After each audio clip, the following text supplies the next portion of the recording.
When Ryan's when it's time to begin, it's on the Rewind to Raw with John Pollock and Wai Ting. The 18 that makes sense of these things we see in the ring every week on TV. It's Rewind to Raw for Monday night. Download it Tuesday morning from the Post Wrestling site. It's Rewind to Raw for Monday night on USA Now on the John and Wai Take the mic. Hello, everybody. We are live. It's Rewind to Raw. I'm John Pollock alongside Wai Ting. Hi. How you doing, John? Not great. Not great. Why not? We have a whole review to explain why. Oh, okay. So it is work-related stress. This is not stress. This is contemplation of life choices at times. We'll get through it, man. We'll get through it, dude. I have a new rule. I have a new rule that when the thought of being on my deathbed occurs, that's a bad sign. That's officially a thumbs down show. That's my new rule, okay? When I'm thinking that one day I'm going to think back to if I could only have one more day of how many of those hours were spent contemplating where they're going with T-BAR and MACE. That's a bad sign. Is that what I should change the poll to rather than a rating out of 10? Did you wish you were on your deathbed? Did you look at the larger picture of life and contemplate where this intersects with your life goals? That to me is maybe that is poll worthy. That's really the evolution of thumbs down to me.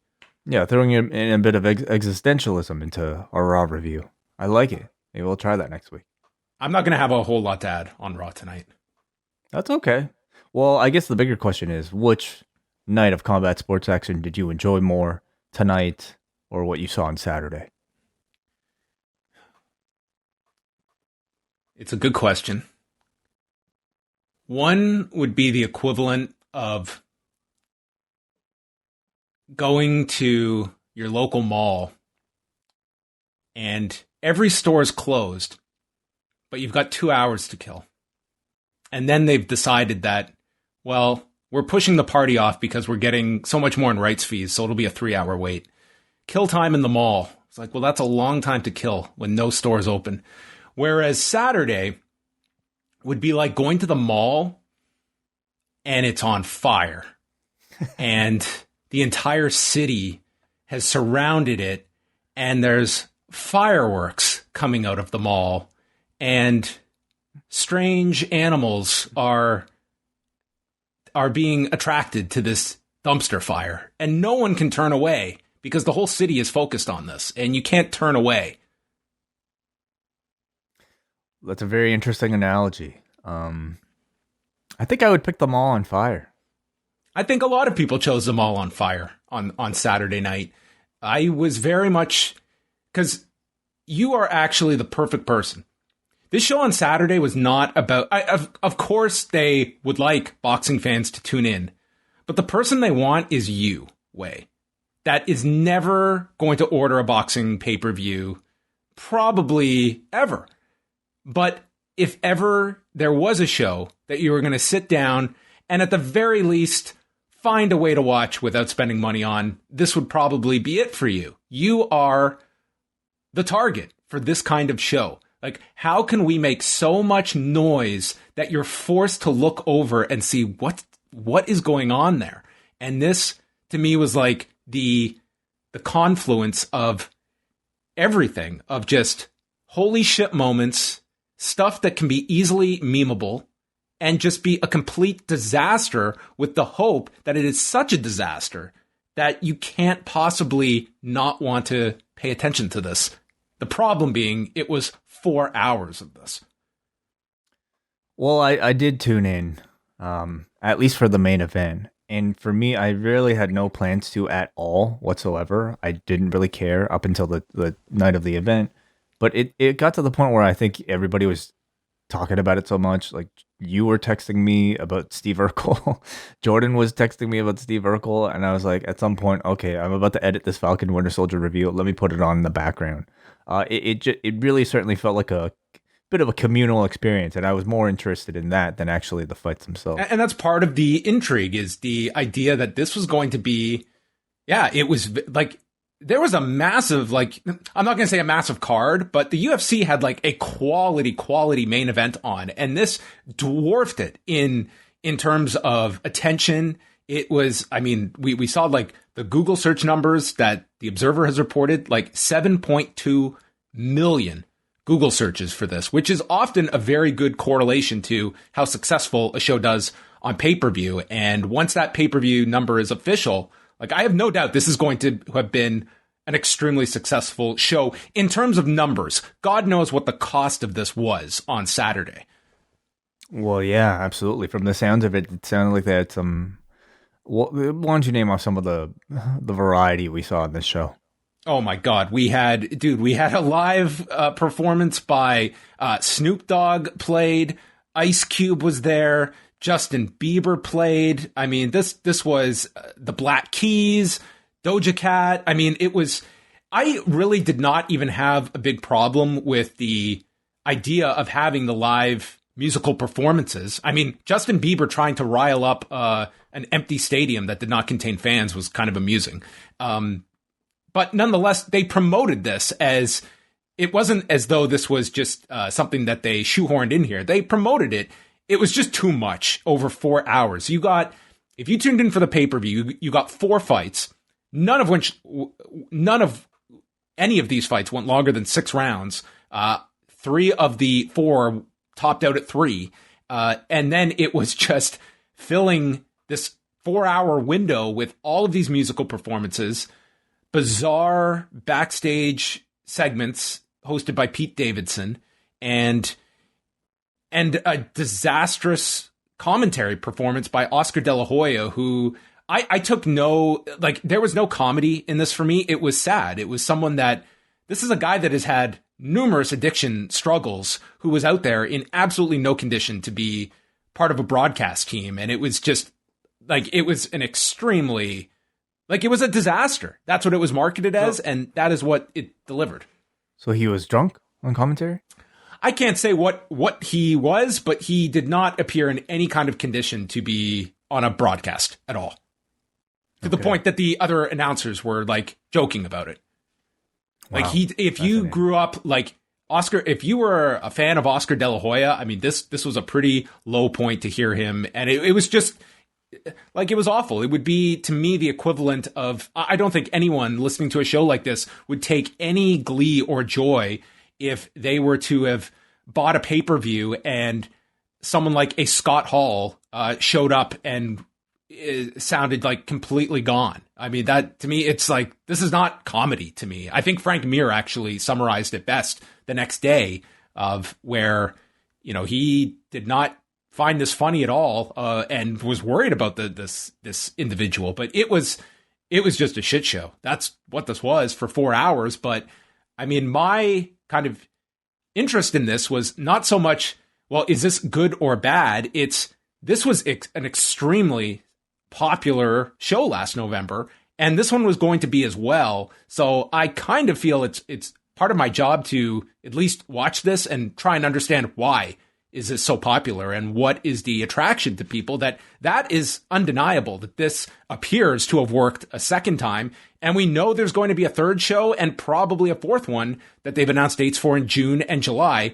Sadly, one of which is at least scheduled as of now to feature Oscar De La Hoya actually fighting. Right. Well, first of all, what did you think of the fight, the main event itself? I mean, it was, I think that it was largely Ben Askren, who looked like he did minimal, if any, serious training for this fight. This is a fighter, first of all, who is not that long ago had hip replacement surgery and looked like a guy that had hip replacement surgery in terms of how he could train for this fight, and got blasted with a right hand. And that was essentially the fight. I mean, he got up for the standing 8 count, and then the referee waved it off. I did not really have any issue with the stoppage. But I don't think you can really take anything from it other than, Jake Paul wins and you can ride this popularity train. I mean, he is he's been compared, and I think it's like an apt one, to Kimbo Slice, that it's someone that there is an enormous following for, whether you are a fan of this guy or you just want to see somebody beat him, that you have to very carefully manage this person and who you put against them. And they decided to lean on the boxing versus MMA rivalry and choose a guy that striking was his absolute weakest element, not to mention the fact that he did not look in great shape for this fight. And I'm sure his training was not that great for this fight. And who do you think is up next for Jake Paul? I don't even care.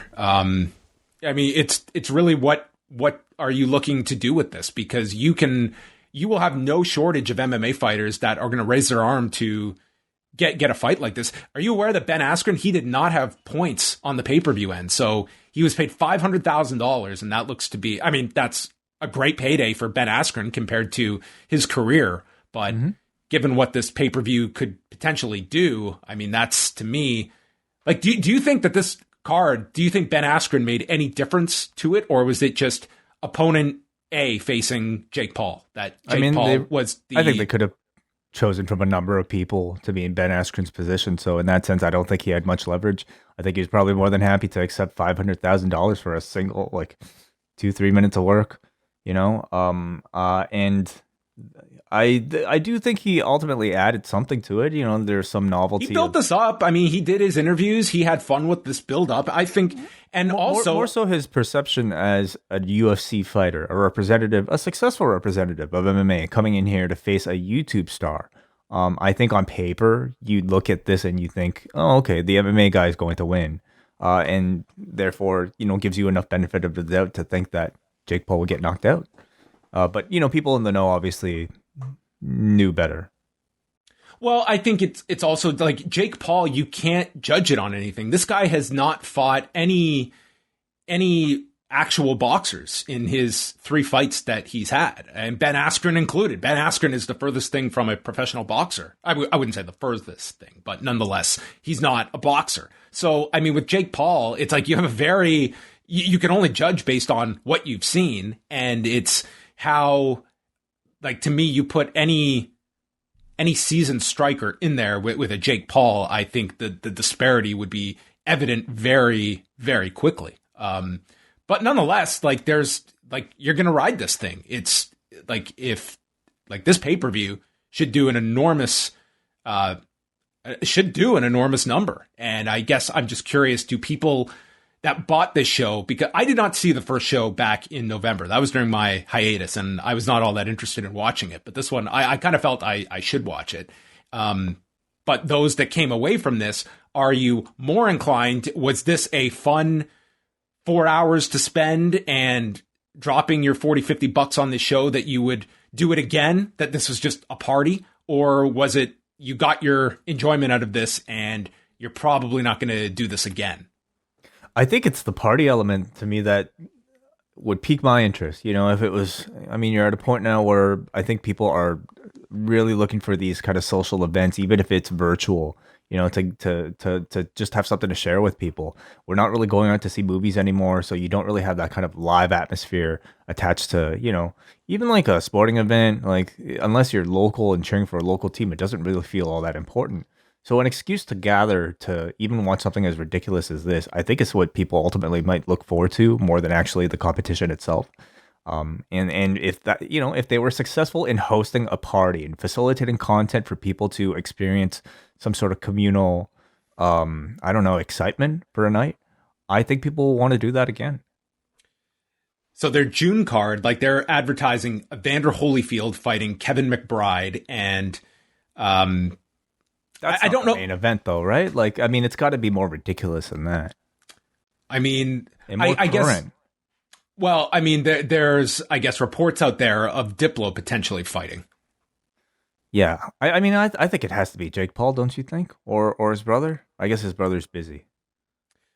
It'll depend. I guess it will depend. Those the Paul brothers hold a lot of currency when it comes to the ability to, they have established themselves as draws. Logan Paul with whatever you want to say about the fights with KSI. That tapped into an audience that is not typically buying boxing pay-per-views. And I know I was speaking with a friend of mine a few weeks ago, and that person like had the concern that Jake Paul's audience are not going to be the ones that are going to drop money for a big pay-per-view. Like, they're the ones that are going to be savvy enough to just stream this stuff and find it through other means. But I think this fight was big enough that enough people were going to buy it. So that's when that final number comes out. I think that will ultimately tell the tale. I think there's absolutely no question that there will be follow-up shows, the fact they're planning them.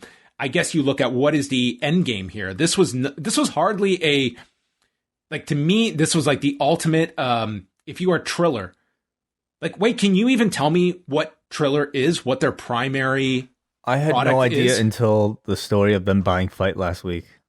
They are some sort of social media app, like sort of a Vine or a Snapchat. I believe you could have watched that 4-hour pay-per-view and not come away with an idea of what Triller is.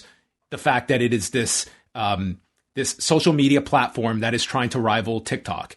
And like, this was not some expensive, like, this was, hey, we're selling the brand. This is the brand of Triller, which to me, it's... Well, what is Triller now, though? I mean, I think I would argue more people now know it maybe even as a fight promotion than a social media app. I would agree with you. I think more people will when you say Triller, think about these shows more so than the app that it's an enormous amount of money that they are throwing out for all of these different things. And it's, I guess, what is the end goal here? And now they are deeply rooted in the industries that we cover through their purchase of Fight TV. Like, Triller is now working with a Pro Wrestling Noah, for instance. So, I mean, that's like, there is your connection, everyone, from Snoop Dogg to Keiji Muto showing up at the next Triller. Who knows? But that's another aspect of this. And for them, like, it makes sense that for anyone that is buying this through Fight TV, now Triller, I mean, they take in 100% of that. There is no split with the distributor. They are their own distributor on Fight TV. This was also on traditional pay-per-view as well. So there's those cuts, but it's also like, what are the expenses versus what is the money coming in? Because to me, I'm watching this show and it's ungodly what they must have spent on this show. I have no idea what sort of finances, like what sort of financial model something like this is based upon. I can't even begin to imagine the amount of money that's being thrown around there. And on some level, I get the sense that these are just people wanting to throw a big party, with ridiculous shit to laugh at. There are people that have lots of money to spend that love to throw parties. Yes. Mm-hmm. So, any other thoughts? You just saw the main event? Just the main event, and that was enough. Yes. That was enough. Well, it was an experience. I don't look at this as like this signals the death of boxing. I don't think it is. I think it's its own thing. It's a total car crash that has attracted an audience for 2 shows, it appears, in a row.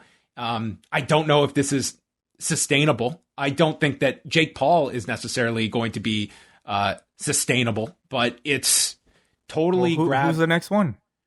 I'm sure they're thinking about several other Jake Pauls that could fill his spot. Well, that's the thing. I don't think there's necessarily you don't just snap your fingers and have someone that can do this level, can garner this level of interest. And I think, again, I want to wait till like the final pay-per-view number is out to see like how successful this truly was, because unlike the first one, to me, the first one, it was less like Jake Paul fought on the undercard of that last card in November, but that to me was all about Mike Tyson. So this was all on the shoulders of Jake Paul and to a lesser degree, Ben Askren. But I think, you have to look at the giant A side of this fight was clearly Jake Paul and what he brought to the table. And you have this other one in Logan Paul that if Triller can promote, and what do the Paul brothers want out of this? Like, when you're successful, your asking price is going to go up that much more. So I think it's an interesting experiment to look at, but it was also a show that was complete chaos for 4 hours. That's the best way I can summarize it. Steve Austin documentary. Did you get to see any of this? This was the first of 8 documentaries that A&E are going to be releasing over the next couple of weeks. And this was a 2-hour documentary featuring pretty much a who's who within WWE from, of course, Austin, but Vince McMahon, Dwayne Johnson, Mark Calloway, Paul Levesque. Hey, we need Adam Cole for 15 seconds. Cool. I mean, every single person in the company was at their disposal to be interviewed. And even outside the company. Jim Ross? Jim Ross was, which you had to have in this. You also had Mike Johnson there from PWInsider.com. I'll mention that just so people have like a sense. I think I mentioned this before, but over a year ago, they did reach out to me to be interviewed for this. And I would imagine that they contacted many people outside of WWE. And I just, with COVID and such, I mean, the interview would have had to be done in the States. So it was not going to be, that was not a trip I was going to be making last year. But it gives you a sense like where they were looking at for some of these documentaries to go outside of just WWE people as well, speaking to reporters, journalists. Outside of that, did you think there were any... Like, to me, I look at a documentary like this, and I will always have a greater appreciation for the documentary projects that have to work with the least. It's like, I can still, like, applaud the hard work that goes into a documentary like this, but it's like they have all the footage they could possibly want, and here's a list of everyone we want to interview, and you're going to get everyone you want, and it's, and I didn't think, like, a whole lot of new information was uncovered in this either, but maybe that's too high a bar versus just the average person that wants a 2-hour documentary on Steve Austin. Yeah, I mean, I really don't think these are maybe even comparable to something like Dark Side of the Ring, which I think is something that speaks a lot more to, people like you and I, people that might listen to a podcast like this who kind of want to learn a bit more in depth about some of these issues that we might have heard about that have never really been covered. Something like Steve Austin's career, I feel like there's been, many things really written about it, documentaries that WWE have produced themselves. So I would say this was more of just a general overview of this person's career in the same way that, A&E Biography typically tends to be. Production, as you would expect, is just fantastic. Very well, like everything is fantastic. I think Austin comes across really good, a good interview. I thought he seemed, a bit more vulnerable than maybe he typically comes across in his interviews, where he leads, for instance, of course. In particular, I enjoyed the scene where he talked about his relationship with his daughters and admitting that, man, there was this one part where he says, like, his daughter ended up moving to England with his wife, and because of like 9/11 and everything, they ended up staying there. And then one day he called his daughter and heard that she now had an English accent instead of a, I guess, Southern Texan accent that he used to have, and it broke his heart. And that I thought that was gut-wrenching stuff to hear. I mean, he has spoken about his daughters in the past and being on the road, but I thought that was in some ways the most. Some of the most interesting stuff in the documentary was they really did kind of hammer home just how brutal the road schedule is. And especially at this time. And I think it's like a real kind of reminder of where we are now. And just the idea of going back to the old touring schedule, even today, like this is not the schedule of the mid 80s, but it's not a cakewalk when you're talking about, 4 events a week. And then you're living out of a suitcase and you're home for a day or two. Now performers, I'm sure 18 months ago, if you had told performers, hey, we're eliminating house shows, I'm sure there would be a strong percentage of them that they are creatures of habit. They are used to their life on the road and wouldn't want to change the schedule. But now that they've been forced to go through it, I would wonder how many of those people who might have been averse to lessening the schedule would be so willing to jump back into a full schedule now that you've had a year where it's 1 show a week, and you're probably only wrestling 2 times a month now, at most 4. Mm-hmm. I think wrestling, in really a lot of sports, and maybe several other kind of professions, it kind of breeds this this expectation of sacrifice, especially if you're somebody who is at the very top of your profession. And, despite like, I think some of the heartbreak in their words, like people like Taker and I think people like Austin kind of like almost speak of, the being away from home as sort of like something that it's an obligation that they had to exchange in exchange for this role that they've had, in exchange for the career and life that they provided their family. And I don't know if that needs to be the case, especially now, especially with like the company, like a WWE being as profitable as they are without, doing house shows. So I would definitely hope that future generations might not have to make that same level of sacrifice. But nonetheless, getting back to the documentary itself, I would say, if you're a fan, there's probably not much that you didn't know about it. There's certainly a lot that gets glossed over if you're expecting a comprehensive look at this man's rise through WCW. I'm surprised they actually like spent as much time on it. He left WCW. It was 20 minutes of growing up, leaving WCW and getting to ECW. I guess that was just how much time they were going to allot to this. But they sped through all of those first years of his career. Comparatively, I was actually surprised they spent as much time talking about ECW as they did, because he wasn't really there for that long. But nonetheless, they had Heyman there. I guess it was like, a pretty pivotal part of his career. And then the rest of it, like his run really was just kind of glossed over. Like you have, King of the Ring, you have the T-shirt, and then you have the pile driver with Owen. And then it's just kind of like The Rock. Did they even hit on The Rock? It was more like, that's he did the pile driver. They did set it up like Rock became his top rival, and that these two were kind of scratching for that top position that Austin occupied and Rock was on the ascent. And the fact that they had Dwayne Johnson, he was featured pretty prominently here right up until the WrestleMania 19 match. They go through pretty rapidly, as you mentioned. It's to me, like when you go back to like the Austin 316 speech, it was hardly overnight he went from that speech to the Stone Cold character. It was the Brett program that kind of turned the corner, and he really started to take off at that point, because the King of the Ring happens and he's like forgotten about that summer. It's not till the Brett program in the fall that the Stone Cold character emerges, and then you have the WrestleMania match where, one of the most important matches in WrestleMania history. And then I think that would be a name that I think that would be a name that might have been a worthy addition to this if you could add anybody that, I was surprised because they're doing a whole doc on Brett. He was a voice that was missing in this.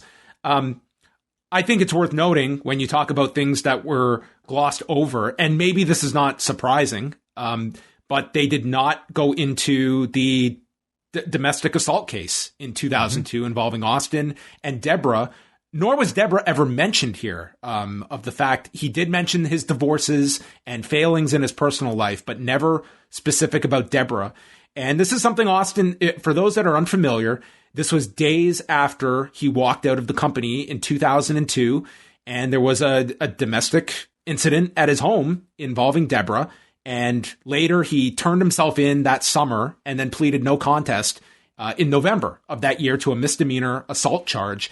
And he briefly addresses it in his book, largely saying there was an incident at his house. The police were called. It got a lot of media attention, but for legal reasons, he can't talk about it, but he regrets the whole ordeal. And that to me to my knowledge, is the only time he's ever talked about it. Did it surprise you, or because I think that kind of tells kind of the tale here of these documentaries of what will be covered and what will not. And I look at something like The Ultimate Warrior is going to be profiled for 2 hours. You can go into a lot of ugly stuff with The Ultimate Warrior. Does this somewhat inform your expectations for a documentary like that? It does, yeah. But I will say, going into this, I did not expect them to cover something like that. It would have been a surprise, and I think a pleasant one if they did even mention it. But knowing that this was a WWE production, I absolutely do not expect something like that to be brought up. It seems to be a part of... as a Steve Austin fan, as a big Steve Austin fan, it's something I struggle with. not really knowing the full details about what exactly went on there, the fact that he pleaded no contest to it, like I don't really know how to like resolve that myself. Can I still cheer for this guy knowing that this stuff is out there? And if he truly cared, I think this would. Oh well, legally, who knows how much he can answer or not. But anyway, that's what he said in his book, which was a book that came out in 2003. So I don't know. I think people would like to hear him address it, because I think it's something that happened almost 20 years ago at this point. It happened in 2002. And I think to just address it, I think it's, people I think it's when it's just not covered at all, you are left with that question. The questions, from fans like us, the public at large might not even be aware that something like this exists with Steve Austin. And if you're Steve Austin, I guess why would you bring up something that nobody knows about that could potentially, It was a pretty big story at the time. Like, it was not just covered in wrestling circles. Like, it was a major story in the media when it happened. But I can see a generation removed, yes, people that are unfamiliar with that story. But I mean, it coincides. Like, this man's this was rock bottom for him. It was, the walkout, and then this incident occurs. Like, it was a very dark time in Steve Austin's life. And I think the public is generally willing to forgive incidents where they feel it is necessary, but it's just something he has never spoken about. And I was at least curious in this documentary to see if they would address this. And I think it establishes kind of a line of where they're going. And not to be like lost in this whole thing, these are 8 documentaries of legendary figures. And who is the clear omission of these 8 that they are not going to go into a 2-hour documentary on? Hulk Hogan. He would seem perfect in terms of his stature. He would be one of these names you would if you were to isolate 8 documentary subjects. And I would imagine, just guessing, that's one that they feel we cannot do a 2-hour documentary on Hulk Hogan and not address a significant part of what has happened the last 5 years. Or that they know that the moment they announce something like this, then the moment they broadcast something like this, they will be met with an avalanche of backlash for profiling and celebrating the man's career. So in some sense, they're going to get some of that for the Warrior. Like, if the Warrior, Yep. if it's just a puff piece on Warrior for 2 hours, you will get some of that criticism. Yeah, really, like several of the members. Like, I mean, the Piper next week, do they talk about the blackface? And I mean, the blackface thing is like whatever kind of you think about it. But, the point is, not very few people live completely clean lives. And if you want a full context, a full picture of somebody's life, you're going to have to get into some of that ugliness. And how willing are they willing to do that? Yeah, I think it's just like in some of these, you look for as much transparency as possible. Like, I'm not someone that wants to be in a society where you are unforgivable. I mean, obviously there are certain areas that you do not come back from, but I would think largely the public, especially when it comes to celebrities, are extraordinarily forgiving, rightly or wrongly.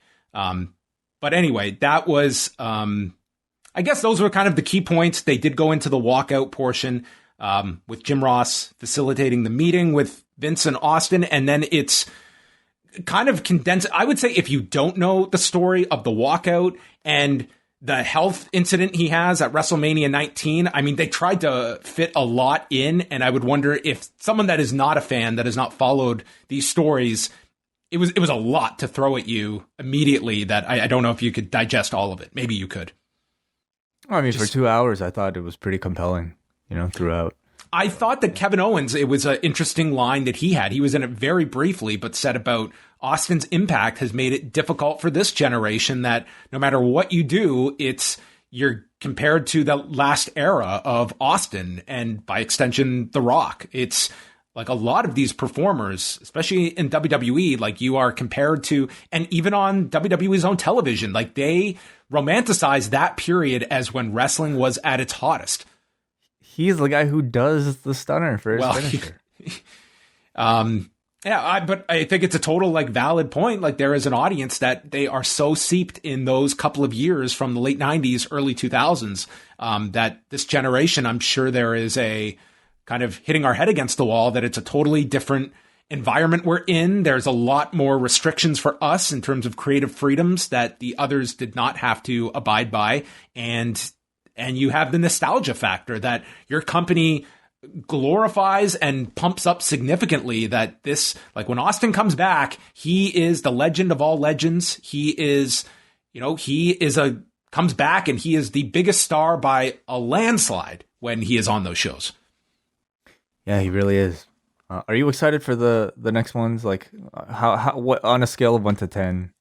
Of all of them, the Brett one, I'm not looking forward to whatever interpretations of Montreal we're going to get. I don't even know if I want to watch it, to be honest. Like I am Montreal'd out for the rest of my life.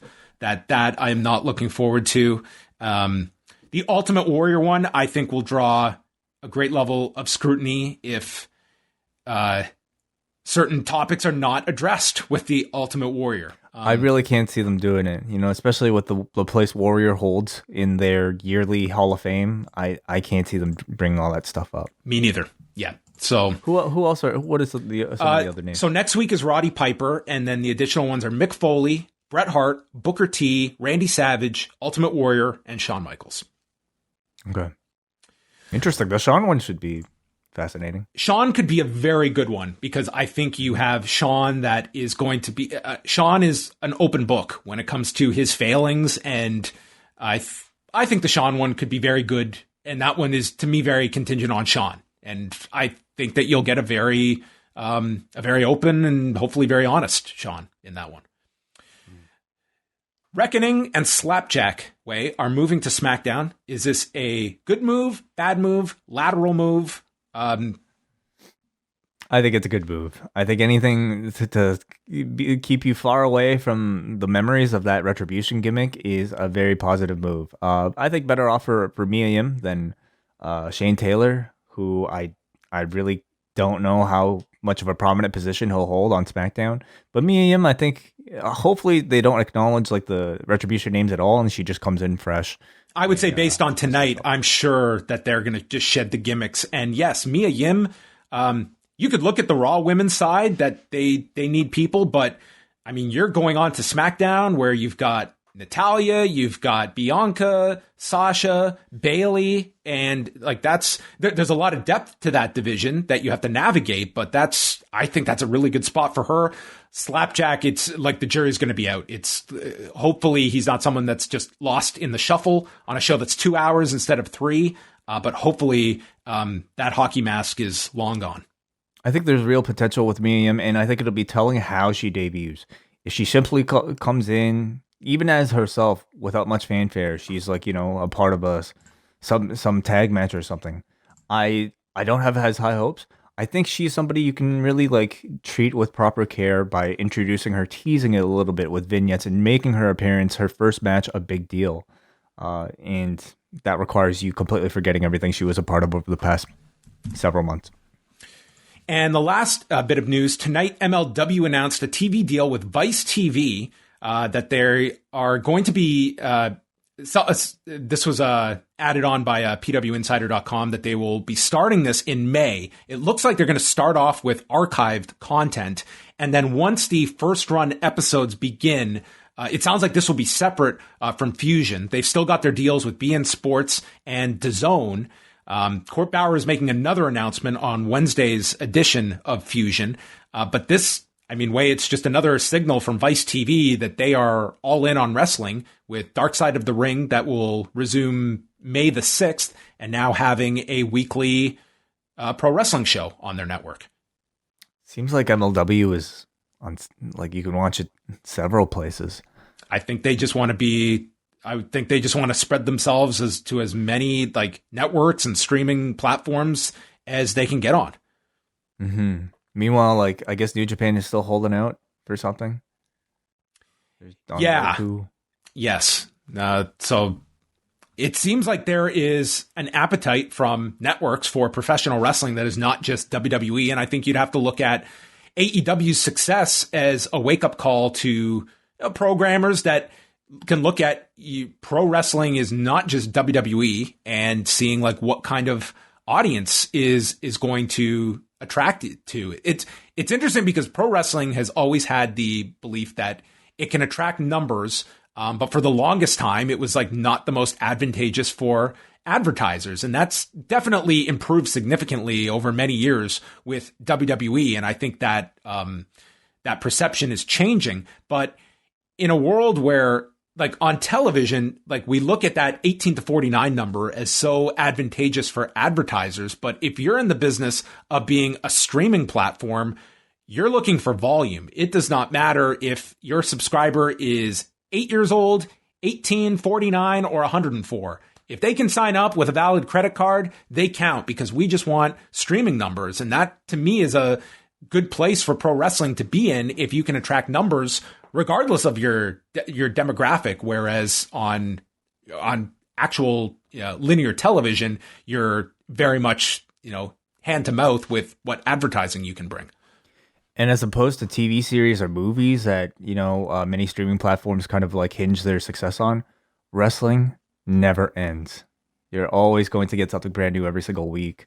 And so it definitely fits the subscription model a bit more.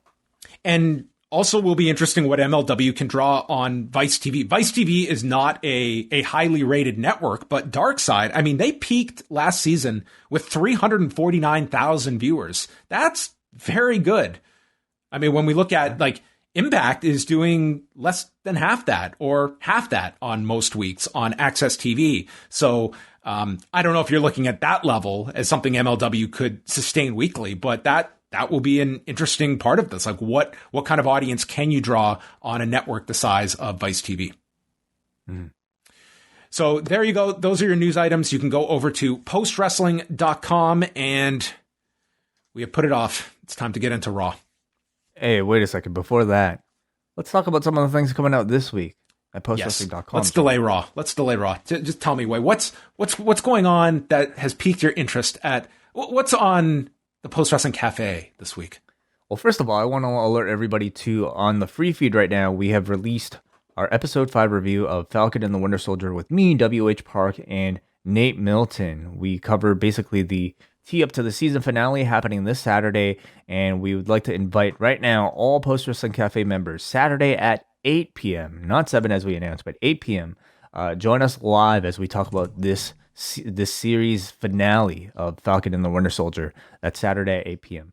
But beyond that, other perks that Post Wrestling Cafe members get this week, we are going to be releasing a Rewind Away about the New Japan Pro Wrestling G1 special from San Francisco in 2018. This is right before, I would say, the Elite left the New Japan Pro Wrestling roster. Wait, this may as well have taken place 10 years ago. Right, not long before All In. And it features a main event of Kenny Omega versus Cody in, I would say, the culmination of the Bullet Club is Fine storyline. So do check that out. I look forward to recapping that entire. I mean, it is oddly nostalgic because so much has happened in such a short amount of time. So that's brought to you by Sean Levine, our executive producer. We are back Friday. I am back with Kate from Montreal for all Post Wrestling Cafe patrons for Rewind to SmackDown.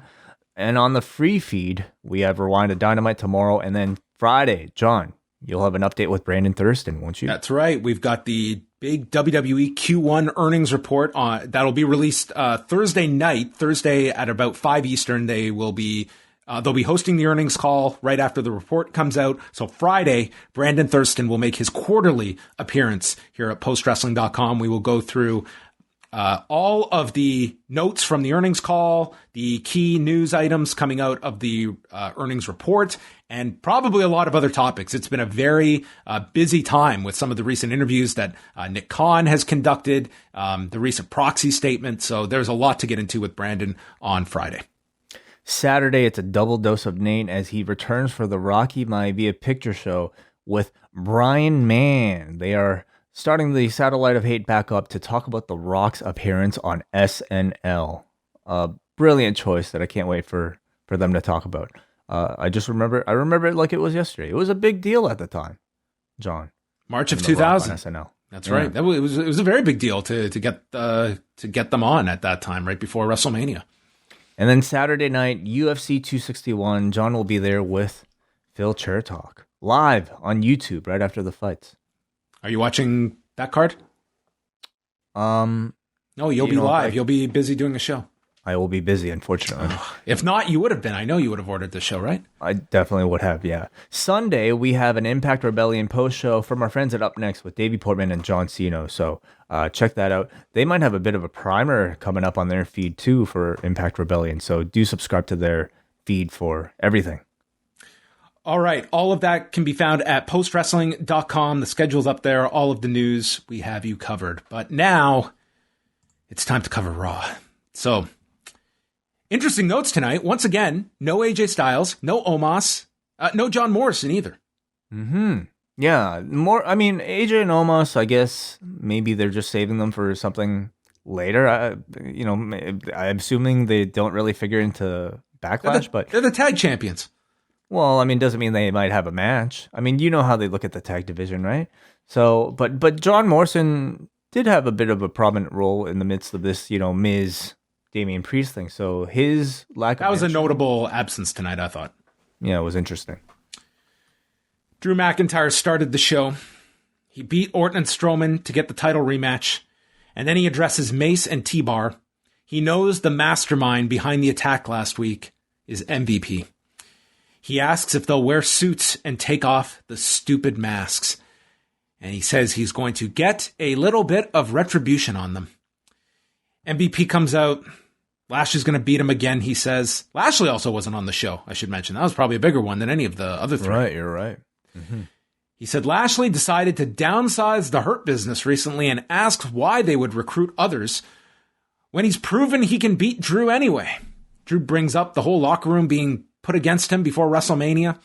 And MVP says that T-Bar and Mace have zero affiliation with the Hurt Business. Drew's just made some enemies. And says, maybe he's right, Drew acknowledges. And then he gets jumped by T-Bar and Mace, who lay out Drew with the double choke slam.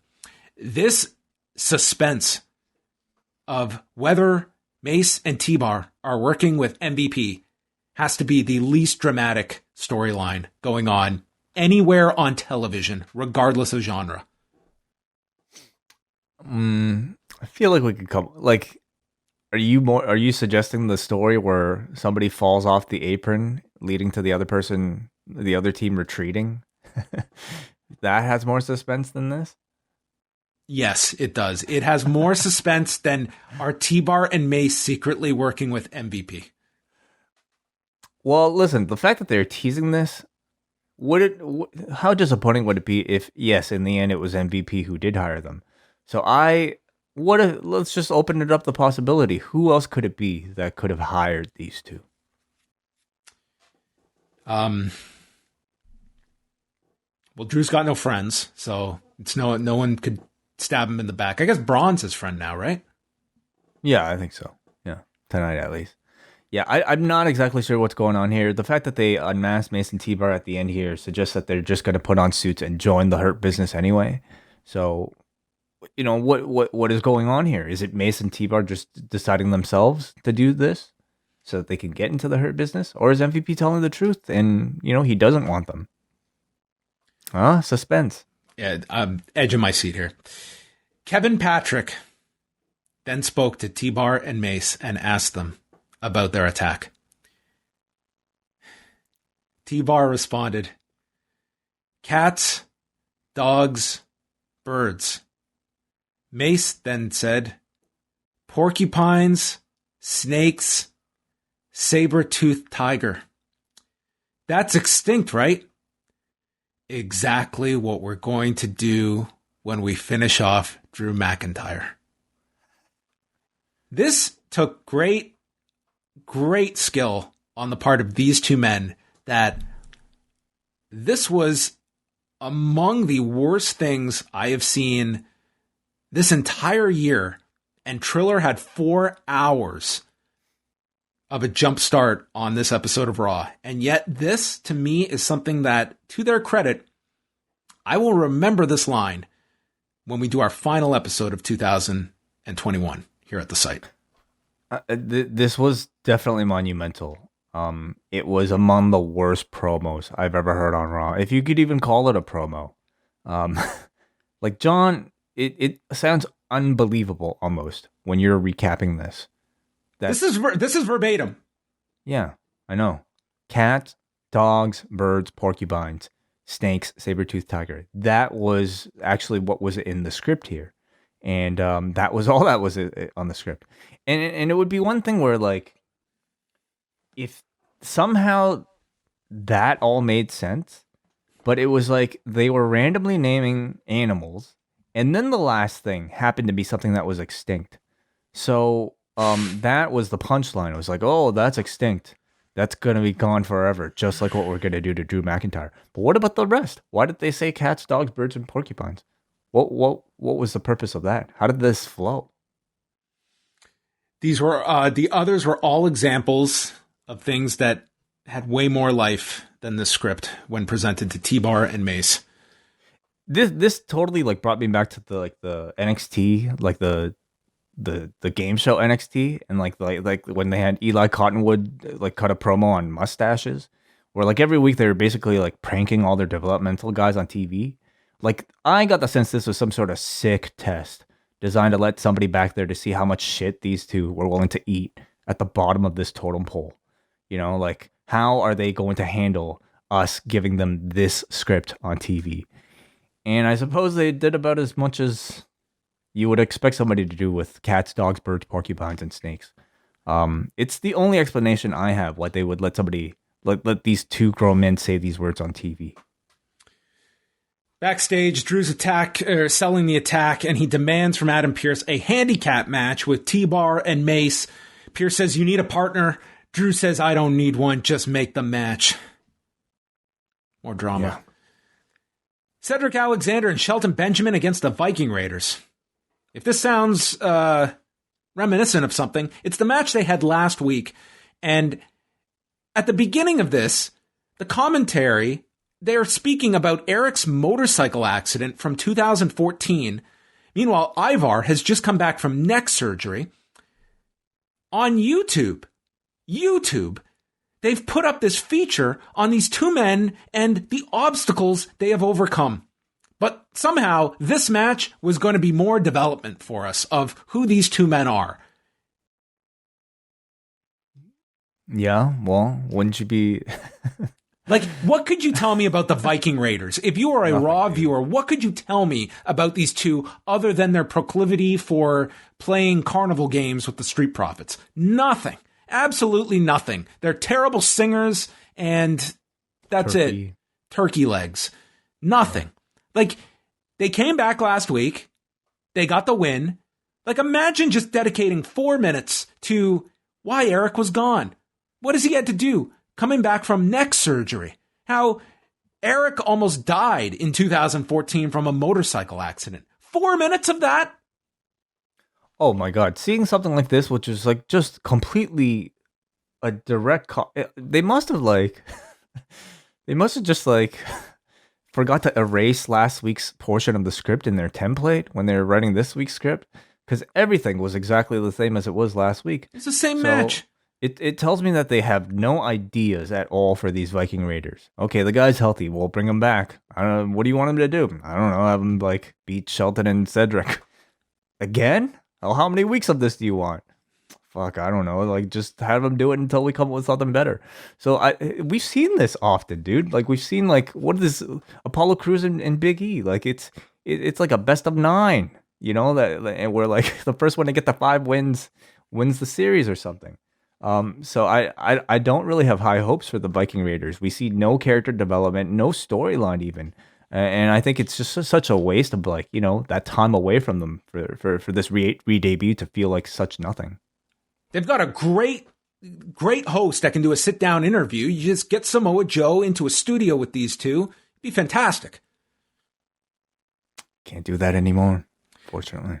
Okay, I'm going to skip to the end here. The Vikings won in 5 minutes and 12 seconds.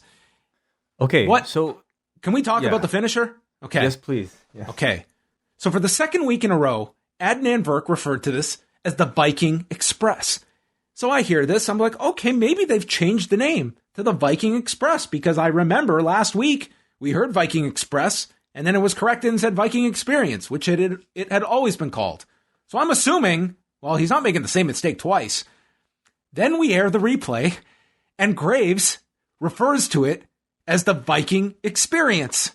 So now I'm confused. Not only Adnan Virk doubles down and he calls it the Viking Express a second time after this replay. So I don't know what the hell this finisher is now called. Hold on a second. So there's even more than that. It was like Graves does this thing where like he corrects his fellow commentators if they call moves wrong. But he will do it in a way that'll just be like, he'll be calling the replay like he was here, and he'll call it right. He doesn't do the Michael Cole thing where he makes fun of you on the air for screwing up. He does it in as subtle a way as possible to, hey, pick up on what I'm saying because you got the name wrong. Yes. And it's as much, him doing it for the audience to be like, hey, everybody, yes, we know that this was the wrong call. So he did that here, and we're assuming, okay, so it is still the Viking Experience. He even makes a Jimi Hendrix Experience kind of like reference, which Adnan Virk also picks up as he says like something like, all along the Watchtower. Like he made some sort of Jimi Hendrix reference himself, and then he still called it the Viking Express afterwards. So I'm totally confused. It doesn't matter. 95% of viewers won't even give a shit. They won't even know that this thing was the Viking Experience. But it was amusing to see this like weird tug of war between these two commentators over something ultimately nobody cares about. Randy Orton's in the back. Kevin Patrick says, Randy, you lit the Fiend on fire. Is he no more? I swear we went through this, didn't we? Orton says he will not be seen again as long as I'm around. Drew got lucky last week. He's going to await the winner of Bobby and Drew after Backlash, and then Riddle pops in on the scooter. He's always wanted to meet an apex predator. What does that even mean? And he suggests the two team up as RK Bro. He'll get Randy a scooter with fangs and snakeskin. Orton just takes off. And then he goes to Pierce's office, is sick of the disrespect, and he wants to take on Riddle in a match later. Now, this part was hilarious because over the weekend, they promoted Randy Orton versus Braun Strowman. First time ever. And then later in the day today, Fightful had a report that this script went through some changes and it appeared that Randy versus Braun was off. I will say this. Once you've promoted it, it is a slap in the face that you don't even acknowledge what you have advertised. Can you imagine if Wednesday we sit down for Dynamite and Darby just doesn't face Jungle Boy? It just doesn't happen. It's never mentioned. That idea is unfathomable. There is no way that would ever happen where they just drop a match cold. It doesn't happen. I'm not complaining, but to me, it's if one single person wanted to see this first time ever match and tuned in and you didn't even give them a reason it's not happening, you just ignored it, I would never watch this show again. It's an assumption that people don't read their social media or that they don't care. And if you're assuming that I don't But this care, company's the opposite. They live in social media. Everything to them is social media awareness. I mean, I would suggest that people don't care, but on the other hand, they do care when it's things like on Peacock where like Mandy Rose slipping, they decide to edit out, or the fact that there's a huge rain delay and they decide to edit something like that out.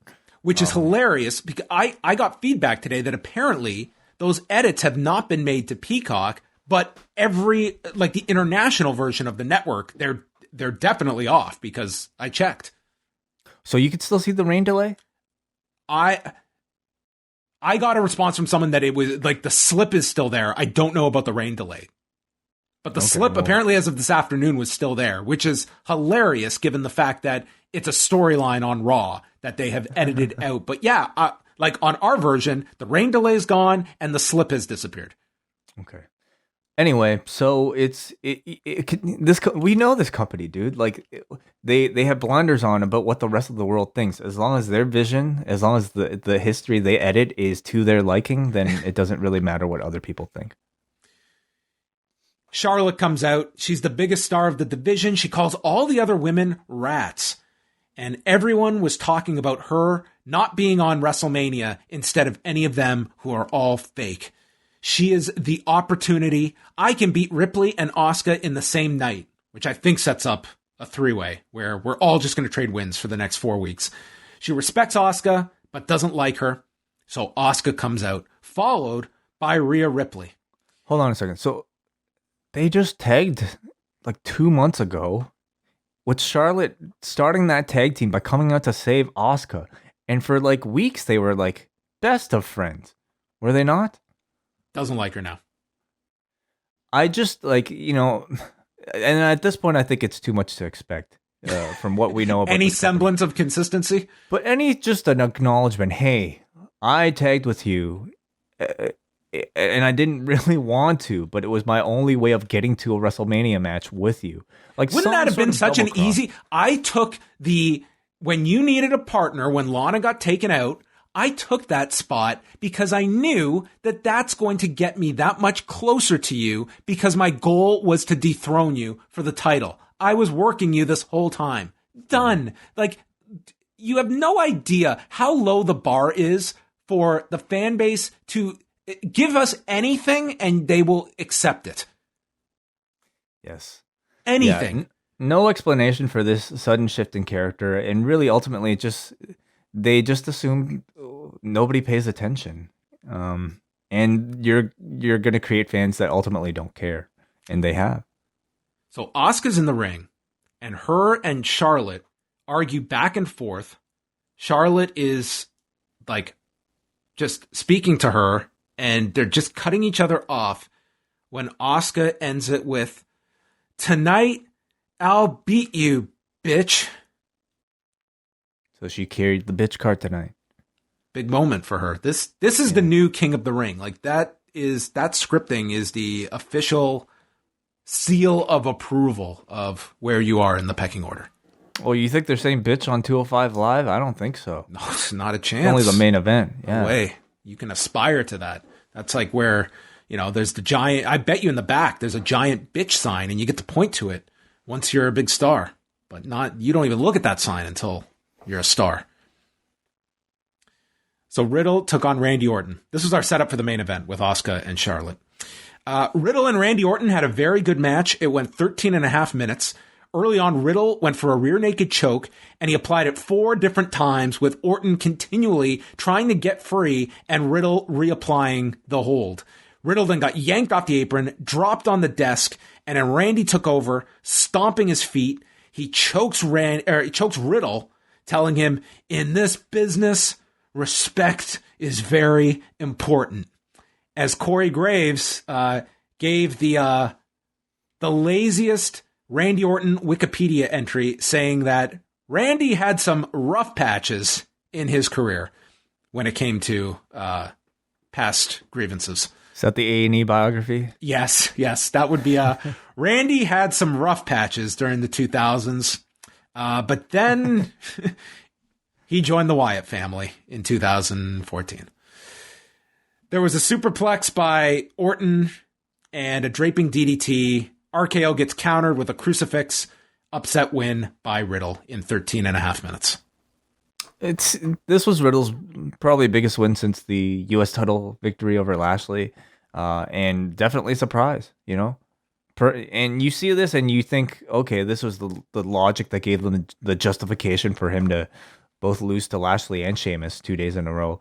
And maybe they're right, because I thought the shock of this victory was enough to refresh Riddle, ignites a feud with Randy Orton, possibly a rematch on a pay-per-view, and I thought the match was good.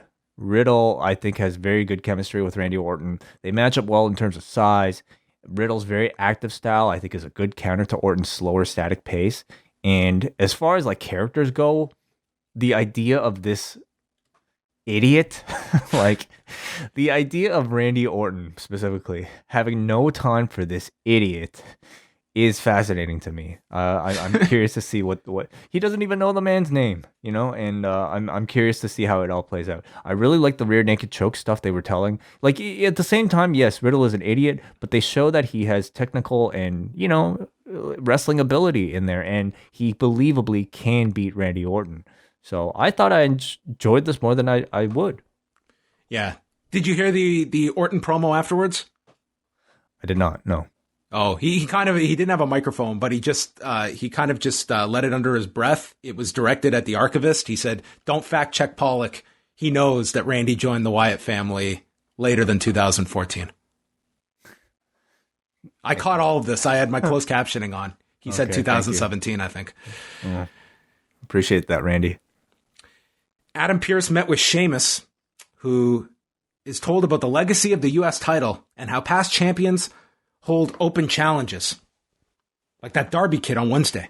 It's been great for them. He actually said, "Now, Sheamus, I know you're no John Cena, but..." It was just, I don't know what the intent here was, but it's like, we had a really great champion once upon a time. We don't expect you to be at that level, but the very least you could do is just kind of, try and act the part here of a champion. And Sheamus says he's not going to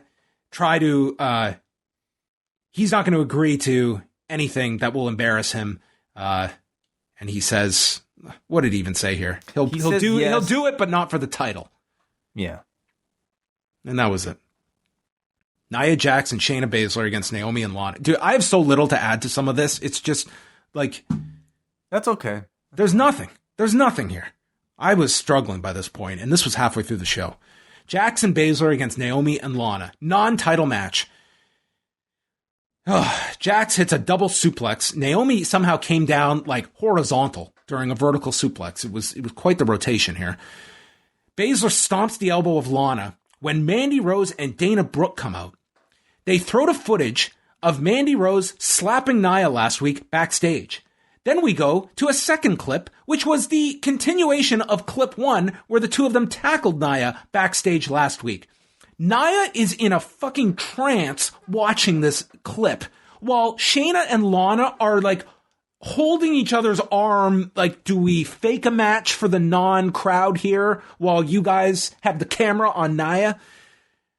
Anyway, they then follow with the third clip, the coup de grace, Nia slipping off the apron, and this is too much. This is it. Nia has hit her boiling point. She's angry, she gets off the apron, and she storms up the ramp as Naomi and Lana double team Shayna with a double facebuster, and Shayna gets pinned in 4:15. Jax turns around. She's frustrated and shakes her head. The camera was on her for about an hour to convey frustration. Awful, awful, awful. 2 weeks in, like, this is definitely already in contention for worst feud of the year. In 2 weeks, we've had somebody leave a match because their opponent slipped. This week it was a replay of that slip in the form of like a PowerPoint presentation that made that somebody else leave the match. So people are just like leaving matches, like this is how we're building to title programs. It's just having wrestlers leave matches. They're bored. Oh, man. Like, I got better stuff to do here. This is like bottom of the barrel when it comes to, I would say, creativity in pro wrestling. I don't know who they got working on this. Clearly, it's not the same people working on the main event. And I think it just, tells you how little they think about these tag divisions on both sides. So what is it?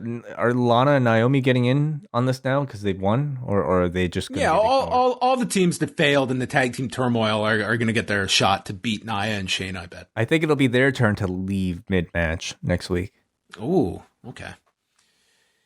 There was an interview from WrestleMania backstage with Damian Priest and Bad Bunny, putting over Bunny's performance, how he was accepted, thanking the Latin community, and then they promoted that his tour sold out, which is pretty incredible. Yeah, very impressive. You didn't get your birthday present? Oh, I'm going to have to go to StubHub, I think. Shit, too late.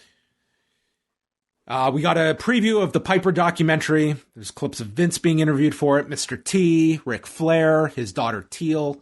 So that is on Sunday. Miz TV with Miz and Maurice. They take credit for Bad Bunny becoming a household name, and Miz says, "You're welcome for your tour selling out." He beat Damian Priest, and the season premiere of Miz and Mrs. last week was a success. Then Maurice thanks Michael for being an awesome husband and father and the greatest superstar of his generation. They kiss. Pyro goes off.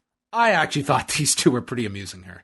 They're fantastic together. I think Maurice is great as a manager. Like, they just turn it up and they work off each other very well. Mm-hmm. Miz plugs tonight's episode after Raw, and his episode, he's getting a 24 episode on Sunday. So I guess he's going against Piper.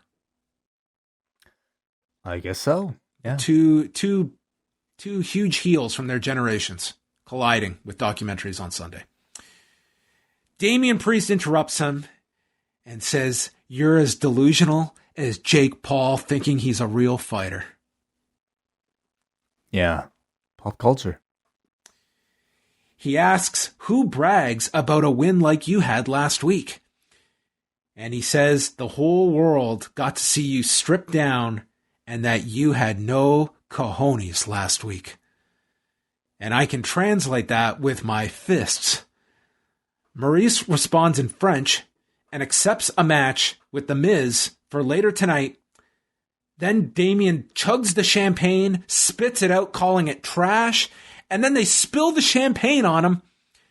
And he's cool. He just sits there. He's like, "Oh, damn, that wasn't cool." Damian Priest took this down. Oh, that was heat getting, John. Yeah, they needed to douse him from just the radiation of this hot promo that he extolled. Yeah, whatever. I mean, this is just something to promote Miz and Mrs. Promoted the rematch tonight. That's all there is. Kofi Kingston and Xavier Woods met with Riddle backstage, which is the setup to horrendous. Xavier Woods had a guitar case. This led to a pancake joke. They screamed, and Riddle called them bros from other mo's. I mean, I really think the joke was on you and people like yourself who have to recap this stuff on air. I'm just going to selectively take out stuff from the review. Yeah, I think they get such a thrill from the idea that people are repeating this ridiculous stuff that they're saying on TV. That's it. They're like, this idiot's going to recap this promo. He's going to write this verbatim. Elias and Jackson are in the ring. Sound issues. Xavier's playing a bass guitar.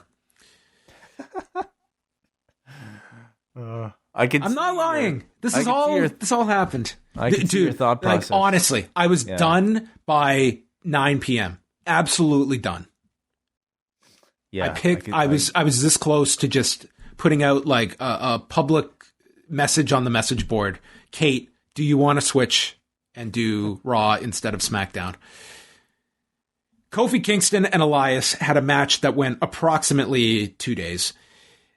I will say it was amusing that Xavier Woods used the bass guitar to play Austin's theme that set up a Thez press with punches from Kofi. Then the rest of this match occurred. Elias tried to lift up Kofi for a military press. Corey Graves summarizes beautifully by observing, "That was brutal," as he could barely lift this guy up and just dumped him onto the rope. Kingston hit a high cross. He went for an SOS.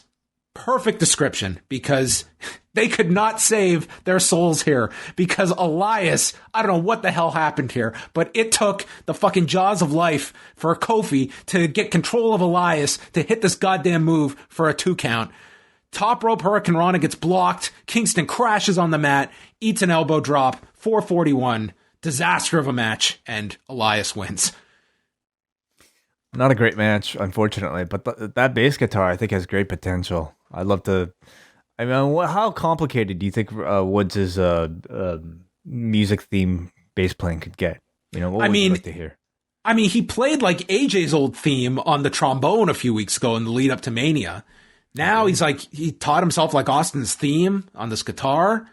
I mean, hey, I'll take it. Okay. This late in the show, that's my bar. Just make me like smirk that it's funny.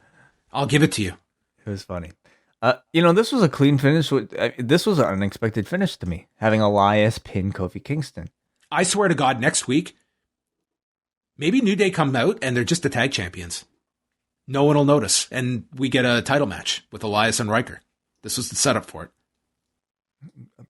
Possibly, yeah. But this seems to continue a feud between these four, and maybe Awesome. Next week, New Day will completely be serious contenders.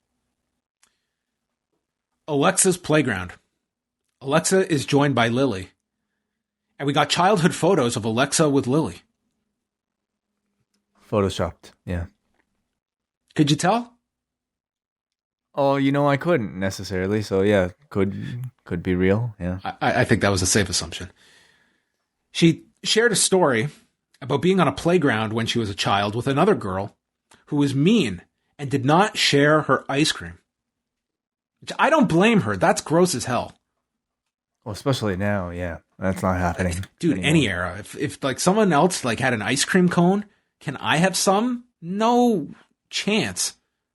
Like my mouth has been on this thing. No, absolutely not. So this child denied her the ice cream. So Alexa, quote, shoved that little bitch off the swing and broke this girl's arm and ate all her ice cream, meaning she took this ice cream off the fucking ground in that playground. Yeah, well, is that crazy to think? She's done worse. She's had oil spill out of her face. I guess what's some ice cream across underneath the swing set. And she told the teachers, Lily made me do it. And Lily has no problem letting you know if she has a problem with you. All the little girls on the Raw roster need to know that Lily didn't like him and Lily doesn't like any of you. And we ended with a close-up of Lily cackling. Yeah. I'll bet you Mia Yim saw this and she was just ecstatic. SmackDown! Yeah. I don't have to I'll this do shit anything. anymore. Give me whatever you want. It's not this. I'll take a Reginald story a million times over something like this. Man, Raw Women's Division, I'm sorry, but you're going to have to be facing this thing for the next year. Everybody line up and take your turn. Dude, this is Asuka's future. Oh, yeah. She'll be the first victim. Dana Brooke and Mandy Rose are interviewed. They successfully embarrassed Nia Jax tonight.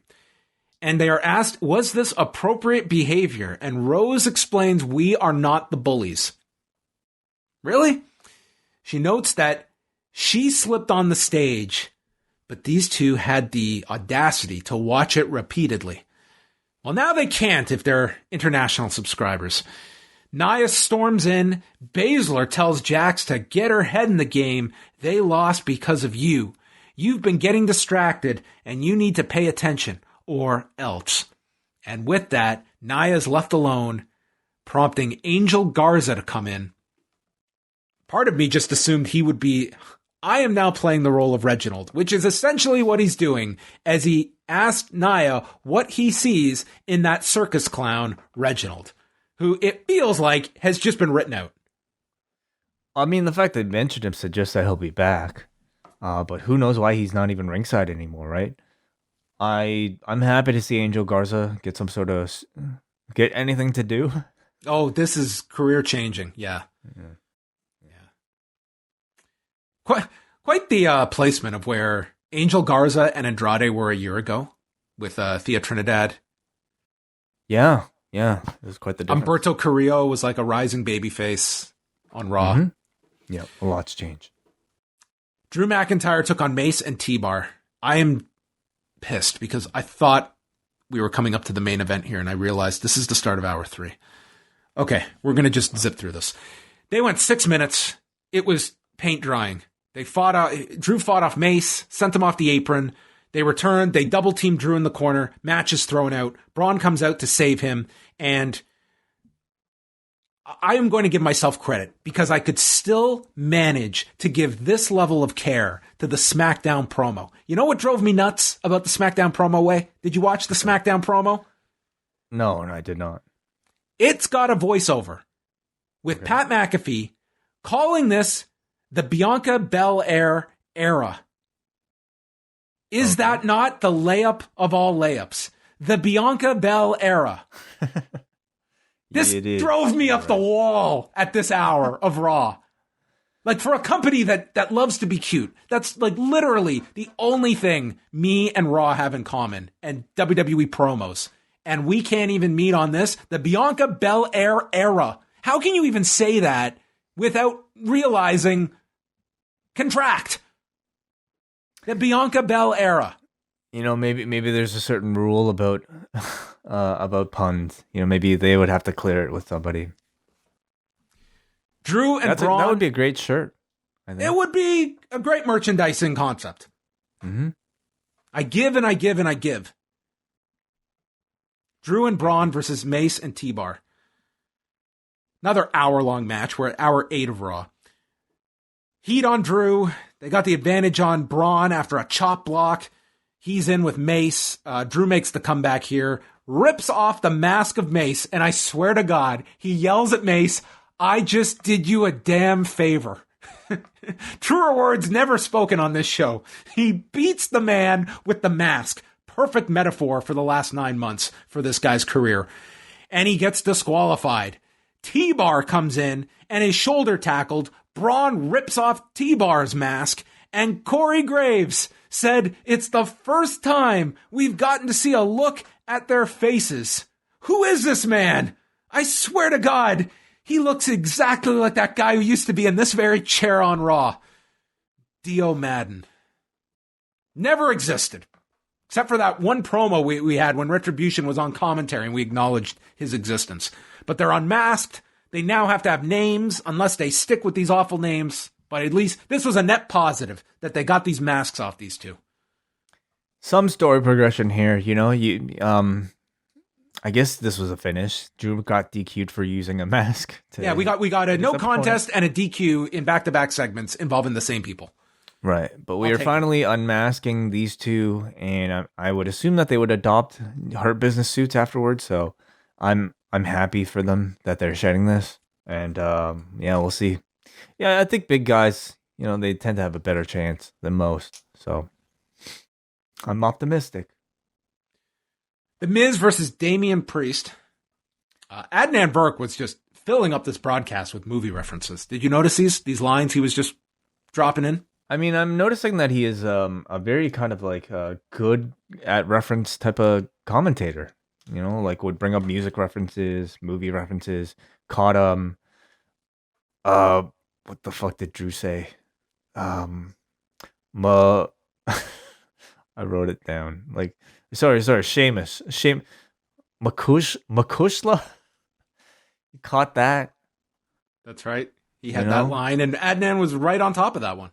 He's a pop culture guy. Yeah, no, I definitely felt he felt more comfortable this week, and you got a bit more of his personality out, I think. Yeah, I mean, his struggle is going to be some of like the specifics. I mean, we talked about whatever's going on with the Viking Express Raiders finisher, but I mean, he was going to call it the flying bro, and Graves corrected him. I mean, he's going to be rough around the edges when it comes to specific moves and stuff like that. But I thought this week he did feel more at ease, I think.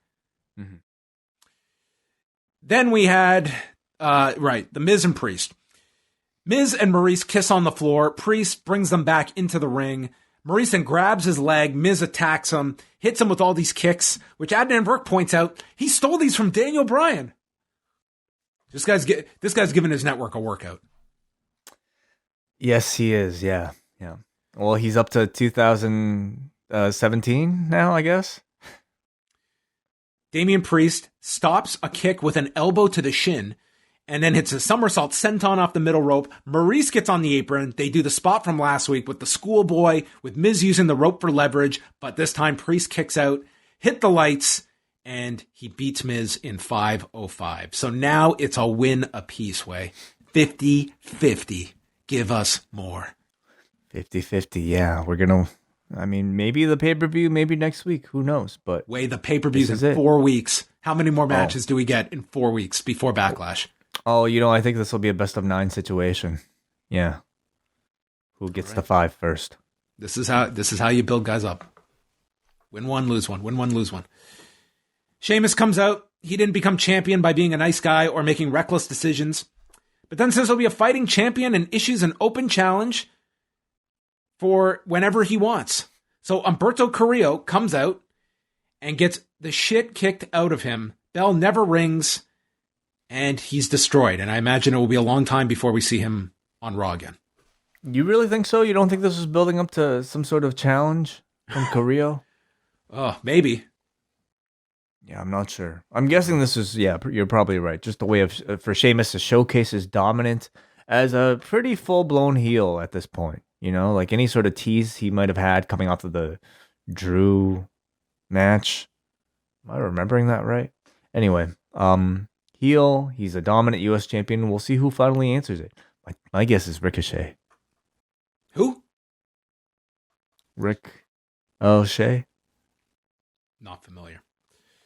Charlotte Flair and Asuka, the final match of the night. Ripley comes out to sit on the ramp on a chair. Flair hits this reverse neckbreaker on the edge, but it's like both... Asuka reaches over, so they're both selling this neckbreaker. So maybe not too wisely thought out. Rhea Ripley, channeling Pat McAfee, just couldn't keep her excitement to sit down. She had to get up and stand. Did you hear how Pat McAfee, he was very critical of his performance on Friday. Yeah, I saw in your update, the recap. I liked the standing. I thought genuine. God forbid he is so excited by what he's watching that he gets up. Like, I don't know. I honestly was fine with him on Friday, and I went in like not expecting him to be great. And I've enjoyed Pat McAfee pretty much like from the time he showed up on those pre-show panels where I felt I was like maybe the only person that enjoyed this guy's excitement levels. I've never had too much of an issue with Pat McAfee, but it was interesting to note though, the fact that Vince McMahon was not there on Friday.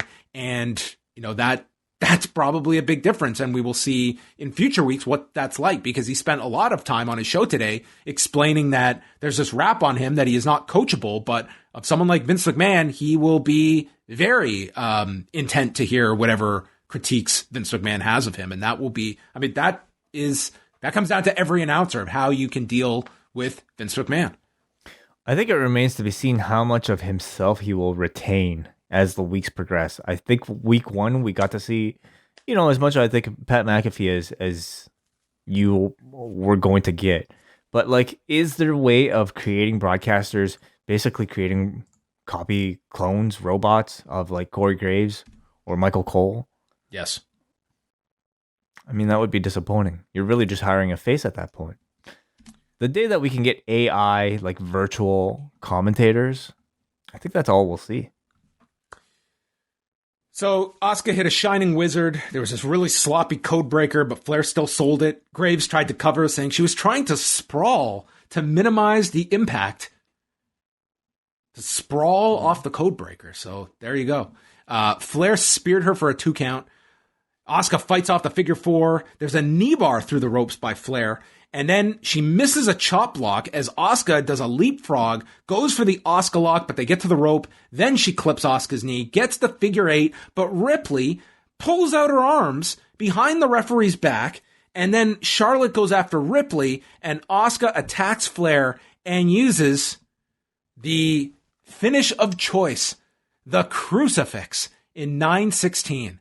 So since SmackDown, we have got Ray, Riddle, and Asuka using this crucifix. They seem to be in love with this crucifix finish of late. And Asuka gets the win, and then Flair goes nuts, attacking the referee, stomping him, and then starts striking him in the back of the neck, downward elbows. The other refs are in. She continues to attack and do her, just looking like she's out of control. And we go off the air with Charlotte having snapped. I don't blame her. This was horrendous officiating. Yeah. They were going really fast in this match. I thought they got most of it, but man, there was definitely some mistiming there towards the end. Nonetheless, I thought it was a reminder of how much I miss Charlotte in ring. She continues to be just at a level really beyond most of the roster. So I hated the finish, though.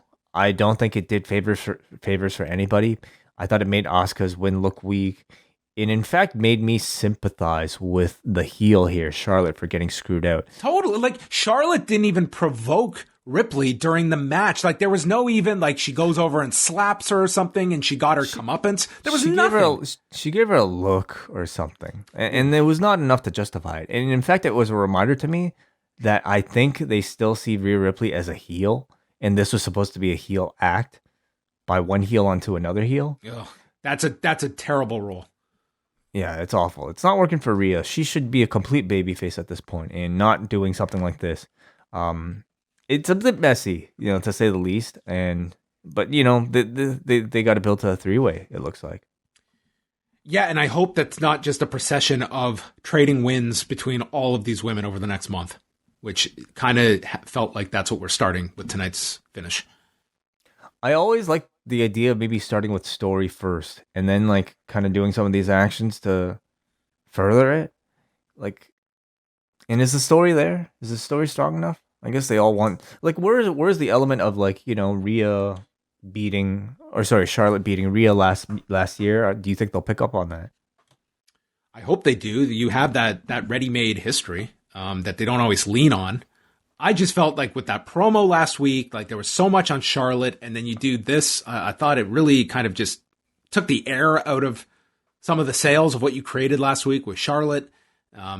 I just didn't like the finish. I thought Ripley came off really poor based on it. There was nothing to really set that up. And look at this show with like the finishes we got on some of these matches, like between the DQs and the no contests, and then this for your main event. Like this third hour was just awful finishes to get you through this final hour. So yeah, I don't know what we will see numbers wise with this third hour, but suffice to say, I think the WrestleMania, the wave of momentum off WrestleMania has dried up. Well, we complain about these finishes, but how much do you think it actually affects the rating? The rating is more indicative of the interest level. And I don't know if this third hour holds up to any degree, you have to put that on Charlotte and Asuka, which was the promoted match throughout the weekend and was teased throughout the show. I just sense like this was a show that, my interest was just waning significantly throughout this show. But at times that does not correlate to numbers dropping. As much as I believe it secretly, I'm not the be all end all. But I kind of am. Yeah, you are. Well, before we go to feedback, I want to do the ratings guessing game with you because we did so well last week. So Last week, Raw did just over 2 million viewers. So this week, all you have to do is higher or lower. 1,875,000 viewers. Higher or lower? I'm going to say lower. Lower. NXT, last week, well, what 800. Do you say? I think 1.875 is kind of what I'm targeting this to be. I think it's going to be down from last week. I certainly don't see them hovering near that 2 million mark, but I don't think they're going to plummet either. So like 1.875 is kind of my range of what I'm expecting. NXT, last week, 805,000 viewers. Higher or lower? Do they go up or down from last week? I'm going to say higher. Yes, there was some hype coming off of the takeover and coming off of WrestleMania weekend, but you're also talking about a week where people might be more aware that it's on Tuesdays. Mm-hmm. And it's what are they promoting? It's not a big main event that they're promoting, is it? It's Dexter Lumis and Eli Drake, LA Knight. What else? Championship celebration with Kushida. Saray's debut. That's right. They were promoting that heavily on the promos tonight. Yeah, which has my interest. But I'm going to say higher. What about you? I'll say slightly higher. I think it'll be a little bit higher than last week. Not a ton, but I'll say a little. And AEW, the last week, 1,219,000 viewers. Higher or lower than 1 million? So what was last week again? 1,219,000. So down from last week, but higher than pretty much every Dynamite since the beginning. This one's really tough. But the card, I don't know what to expect with Dynamite. I think it could. I think the card is really strong. I think Darby and Jungle Boy. I hope it's in the main event slot. It seems like that's where they are going to put it, unless they were to do Sheeta and Conti. But I think they'll put Darby and Jungle Boy. I think that match will do really well, especially in the main demo. Like, I think last week you can look at several different factors of why that number did so well. Darby was one of them, and his segment did extremely well with Matt Hardy. And I think this week, like, if it does well, I mean, this is a gigantic feather in his cap this week with someone like Jungle Boy that I think will appeal, especially that female 18 to 49 audience that Darby has worked with. I think it's a really interesting match to do, and it feels like two kind of homegrown stars within AEW that are going to be put in a major slot this week. It's also an Inner Circle segment that they've got. Yeah, they're doing an interview with the Pinnacle, and they're doing an interview segment with the Inner Circle on the show, along with the other matches announced. I'm going to say above 1 million. I'm going to say so too. My new rule of thumb is to be more bullish on AEW numbers. I was extremely pessimistic about last week's number, so I'm going to go the opposite this week. I don't see them replicating last week's number, but I think all bets are off. I mean, last week was such a wild jump in terms of numbers that this week it's so hard to predict. Like, of those 1.2 million that watched last week, that was a pretty great show. I think that if you were someone in that over 50 audience that had not been following Dynamite that much and you stayed, and we saw how the audience stuck around for the 2 hours, I think that's a good sign you're coming back again this week. I mean, they are really riding off of a big wave of momentum coming off of next week. And if they can carry this whole thing through this week and next, then you got blood and guts the next week. Yep. And 4 weeks in a row is the establishing of a pattern that they can hopefully keep. You know, like, if it's north of 1 million, can they keep it for this point forward? So these next few weeks are very important. I think this week it's really interesting because, like, WrestleMania is in the rearview mirror, and now it's what are you able to maintain this week? And that goes especially so for Dynamite after that extraordinary figure they did last week. All right, let's go to the forum before we wind this up. Tonight's show way gets a 4.27. Oh man. Really, what do you think? Be honest. Am I being too harsh on this show? I don't sense you hated this show as much as I did. I threw in the towel by 9 p.m. Did you watch it live? I was behind, but not by too much. I can see you really hating it if you watched it with the commercial breaks and everything. I at least had the benefit of starting later and skipping most of it. So, like, I wasn't as frustrated, but that's also because I just personally had a bit more energy tonight, and I've come to expect this type of show from Raw. Paul from New Jersey writes, Randy Orton stated tonight that as long as he is around, The Fiend will not be seen in WWE, which is the most babyface thing anyone has said this year. I like the direction of Charlotte's character, but they really need to drop the opportunity tagline, as it's really lame. Miz TV is usually a cringe fest, but I found Maurice to be quite funny in the segment. This Mandy, Dana, Nia stuff needs to be marked for one of the worst of the year. It makes everyone look like a fool. Should Xavier and Kingston go their separate ways for a little while? They've done everything they could possibly do as a tag team in a division that nobody cares about. Thing is, it's like once you break a tag team up, it's they're already doing that with Big E, and so I mean they can do it with Woods and Xavier. I don't know if they should or shouldn't, because I still think there is plenty of story for them to tell as a team without them breaking up. Just like they could be single stars and still be part of the New Day and tell brilliant stories with all of them. They're also the only babyface tag team you have of any note on Raw. Then tell me some great stories with them as a tag team. I think there's still plenty there. It's just, I think, a real lack of effort in this division as a whole. Silver dollar pancakes, dude. I mean, that's just if 10% of the audience gets it, then that's a win, right? So I definitely think there's a whole lot for them. Eventually, at some point, there is going to be the point where they should break up, and you tell that story of whatever you want to do with the feuding between them. But I get the sense that they probably don't want to do that until maybe like 10 years later. But for now, there's really not a whole lot in the tag division. We got a Kate who says, sometimes I wonder if I'm smart enough to watch WWE programming because so many things I see don't make sense. For instance, why would you have the number one contender for your world title take on two guys, almost lose, only to be rescued by one of your other top contenders and have the match turn into a regular tag match that the two top guys then lose via DQ, all in the name of getting two guys who've lost to everybody to take their masks off? I mean, there was at least a point to it to get the masks off of them and done in a way where you're not supposed to care about the finish because it was thrown out and it was our way. We don't want to beat anyone, so they didn't. And instead you were given, instead of one, you were given two bad finishes in two segments. She says, this was not the worst Raw. I thought that Riddle and Orton had a good match, as did Charlotte and Asuka. I wouldn't really call Sheamus versus Carrillo a fight, but it helped to reestablish that Sheamus is a heel, and it was effective for what it was. The problem is that I feel like I'm always left with questions at the end of Raw because I cannot wrap my head around their booking decisions. Well, you have questions like, was Sheamus a heel coming off a feud with Riddle? I mean, that could be debated. I mean, I think everyone was behind Sheamus in that program, and that's the reason you tune in next week to find out. Is he a heel or not? So next week, is Rhea Ripley a heel or not? This is how you hook people week to week.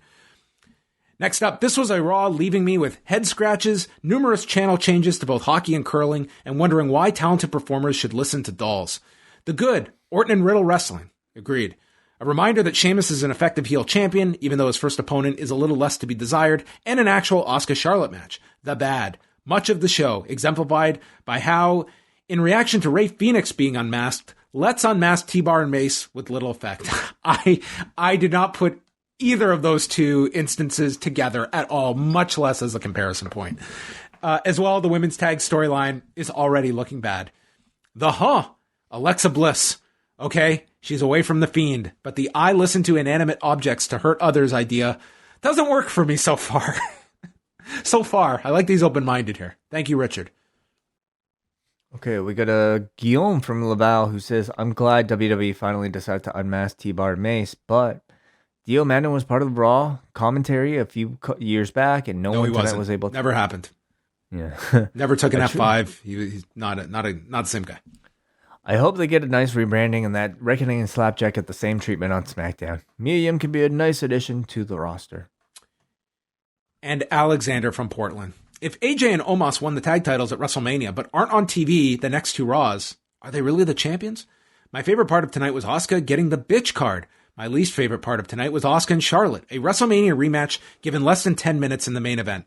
I say WWE can't do long-term storytelling, but I'm not sure if they can do short-term storytelling either. Braun originally being booked to wrestle Orton, but actually being Drew's tag partner in a tag team rebooking of a 2-on-1 handicap match with two jobbers from Retribution made little sense. Shayna Baszler not able to win a match while a lengthy recap video plays in the middle of the match makes little sense. But Asuka said bitch, so things weren't all that bad. This was a tougher one, I think, for a lot of people. I mean, it was one that definitely made us think about ourselves, our lives. And, the thing is, I would say wrestling fans are some of the most optimistic. Because what other reason would we have to come back every single week? You know? We're always hoping for the best. It's you, the people. This is why we come back every week. I don't have much more to add to Raw. I don't think I will have this feeling about any other wrestling show I watch this week. WWE or non-WWE. We get the hardest workout of the week out of the way on the. That's what it is. You know what I mean? Like that's like doing like the most painstaking drill at the beginning of the week, and everything. It's like you haven't worked out in a long time, so that first one back is the worst. But then after that, it's easier. Yeah, it's the weekend. We have the most energy for it. Imagine this show on a Friday, John. No, I cannot. Though, I preceded this Raw by watching that 4-hour Triller card. So that's kind of like going out and getting drunk the night before your big workout. So you're doing it with a hangover. as well. Drunk or who knows what else. Well, there we go. 7 hours gone. But plenty more to come this week, everybody. We've got Tuesday up next. Braden and Davey, they'll be live right after NXT on their Twitch channel. Did you look today as I put down what the new schedule is for wrestling for the foreseeable future? Insane. Yeah, it's nuts. There's a lot of it. Mm-hmm. And you pick and choose what you want to watch. Unless you're John Pollock. No, I'm picking and choosing. There's no way I could keep up with all this stuff. You know what's fallen off the map for me is like NWA Power, I've got to say, has been, I think, going on to Fight TV, I think a lot of people have just not followed it any longer. Really tough. I mean, there's, in the time that they've had away from market, I think people have just gotten used to so much else. And paying, I wouldn't say they've established a brand big enough to, get people to pay for it. And a lot of their roster's gone, unfortunately. So it'll definitely probably take a bit more bigger moves to get people's attention. I could see Mickie James. I could see her. I see her doing a lot higher than NWA.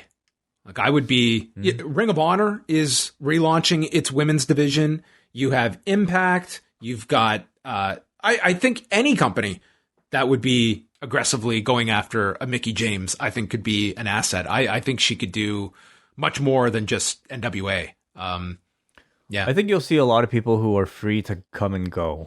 And they might not be full-time NWA people, but they'll, yeah, that's all NWA can hope for. I don't think anyone's, going to do NWA full-time. I don't think that's going to be most people's desire. But yeah, coming in and out and that thing, it's just, yeah, I think it's an interesting thing to look at is just, there's all this content out there, and it's kind of the good and bad of YouTube is that YouTube is your highest visibility rate for your audience, but it's very hard to succeed on YouTube because it's like you're not going to make as much off of YouTube unless you're doing absolutely insane numbers, which, you have to kind of go in with like a modest outlook if you're a group of that size.